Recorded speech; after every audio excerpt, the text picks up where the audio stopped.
महाराज शिवी। अति प्राचीन काल में शिवी नामक एक राजा था। वह बहुत दयालु और न्यायी राजा था। यदि कोई सहायता मांगने के लिए आए तो राजा उन्हें सहायता किए बिना नहीं रहता था। एक बार एक कबूतर उड़ते हुए महाराज शिवी के सामने आया। वह भय से कांप रहा था। राजा शिवी ने प्रेम से हाथ में लिया। उसी क्षण एक क्रूर चील उड़ते हुए वहां पहुंचा। उसने राजा शिवी से कहा, महाराज मुझे मेरा कबूतर दे दीजिए। शिवी ने कहा, यह कबूतर मेरी शरण में आया है।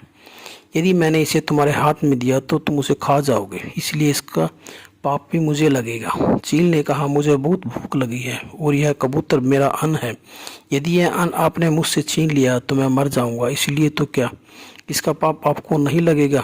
राजा ने कहा, तुम दूसरा कोई भी अन्न मुझसे मांग लो, मैं तुम्हें अवश्य दे दूंगा। चील ने कहा, ठीक है, इस कबूतर में जितना भार होगा उतना मांस आप आपके शरीर से काटकर मुझे दे दो। राजा ने यह बात स्वीकार कर ली। तराजू के एक पलड़े में कबूतर रखा गया और दूसरे पलड़े में अपने शरीर का मांस काट कर रख दिया। तब भी कबूतर का पलड़ा भारी था। अंत में राजा स्वयं ही पलड़े में बैठने लगे।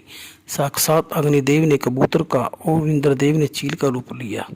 दोनों अपने झूठे रूप फेंक कर अपने वास्तव रूप में राजा के सामने प्रकट हुए। राजा को दोनों ने आशीर्वाद दिया। वे दोनों बोले, राजा हम आपकी परीक्षा लेने के लिए आए थे। आप वास्तव में ही दयालु और न्यायप्रिय हो। तो कहानी कैसी लगी दोस्तों? प्लीज़ मेरे चैनल को लाइक शेयर और सब्सक्राइब जरूर कीजिए। धन्यवाद।